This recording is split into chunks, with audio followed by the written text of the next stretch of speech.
سرخط خبرهای مهم. عملیات ضد مهاجران انجام یافت. فشار ادامه دارد. بازداشت دیرکتور مکتب با گمان آزار جنسی و سفر وزیر کارهای خارجه روسیه به تاجیکستان.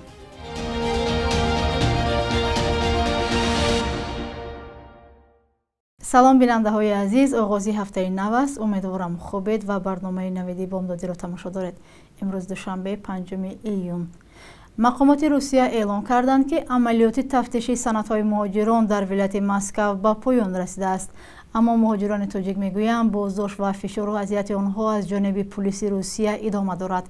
روز 4 ایون مهاجران از سنت پتربورگ و مسکو نوارهای را روان کردند که در آن بازداشت دهها مهاجر از جانب پلیس دیده می شود.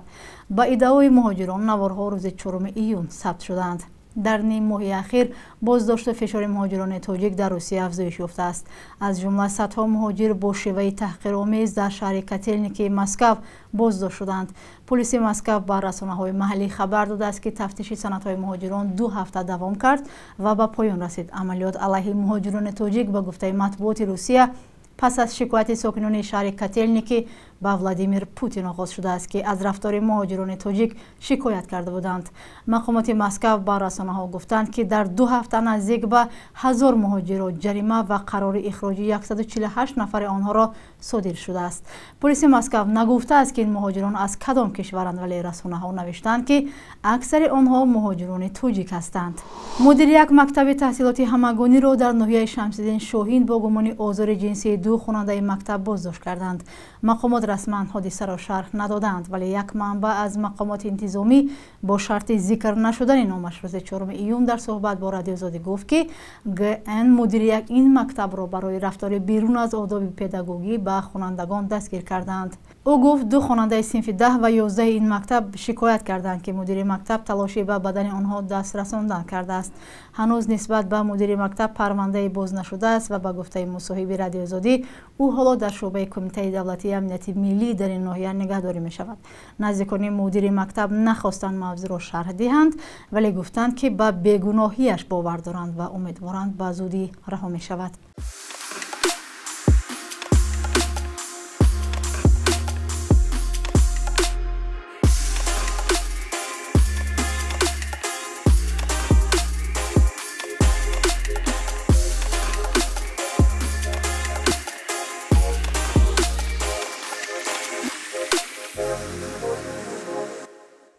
یک نهنگ سفید که 4 سال پیش ستاره ساحل‌های نروژ بود و شبهه‌های درباره استفاده شدن آن برای جاسوسی به منفعت روسیه صدا داده است، چند هفته پیش دوباره در آب‌های کشورهای همسایه شوئدیا دیده شد. بیلوگا یا نهنگ سفید را نروژی‌ها نام رسمی ولادیمیر هم داده بودند. حالت و حرکت این جانور بحری را دانشمندان و فعالان در نروژ پیگیری می‌کنند و آخرین خبرها را از این شیرخوار سفید کایو مارسیاتو خلاصه می‌کند.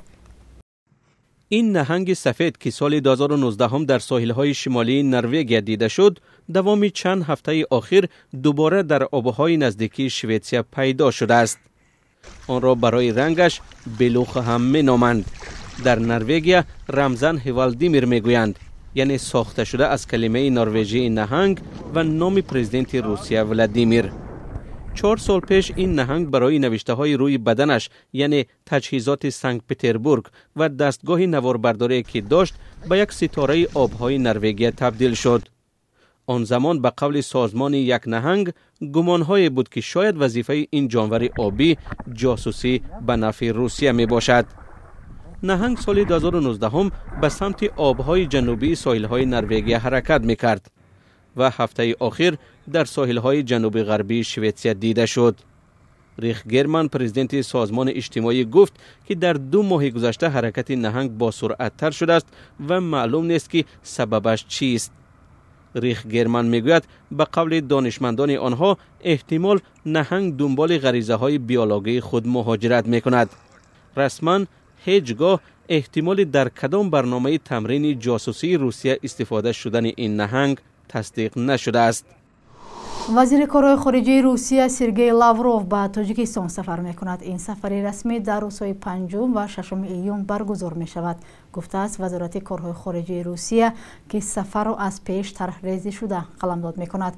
بنابر خبرها رئیس جمهوری تاجیکستان امامعلی رحمون وزیر روس را به حضور خواهد پذیرفت و لاوروف قرار است همچنین با سیراج‌الدین محردین وزیر کارهای خارجه تاجیکستان ملاقات کند. خبر را در وزارت کارهای خارجه تاجیکستان تصدیق کردند ولی جزئیات ندادند.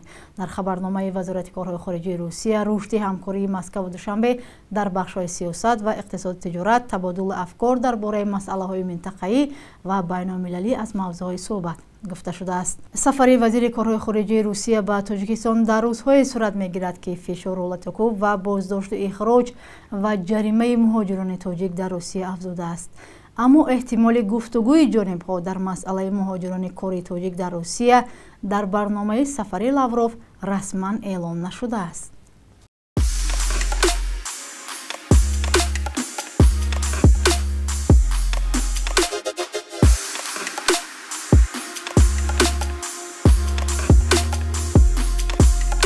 همه چیزی که میخواهند و میخواهید در اینجا هست.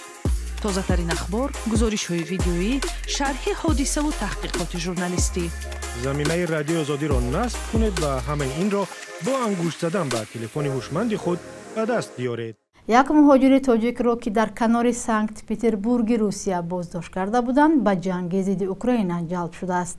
نشریه خالد نوشته است که دلیرجان شهروند تاجیکستان روز 4 می برای نداشتن اجازه اقامت بازداشت شده بود.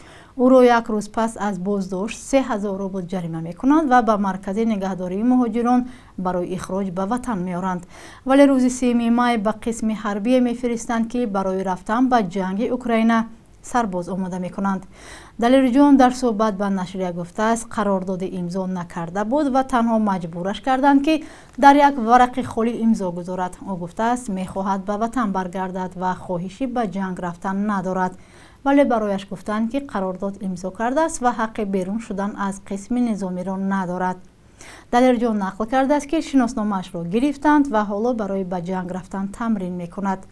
جلب اجباری مهاجران تاجیک به جنگ بارها صدا داده است. مهاجران تاجیک به رادیو آزادی نیز شکایت کرده بودند که آنها را با راه ترس دادن مجبور می‌خواهند به جنگ برند.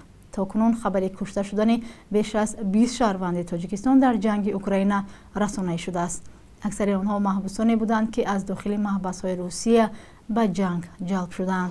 صبح امروز بانک ملی ارزش اسعار خارجی را چنین تعیین کرده است: $100 آمریکایی برابر است به 1091 سومانی، 100 یورو به 1174 سومانی و 1000 روبل به 134 سومانی عوض کرده می شود.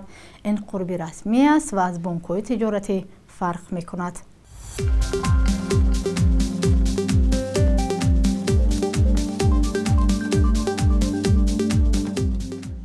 بینندگان عزیز، اینجا رسیدیم به پایان برنامه. تشکر که ما را همراهی کردید. نظر و پیشنهادهای خود را برای ما نویسید. تا فردا در همین وقت و ساعت، خدا نگهبانتان.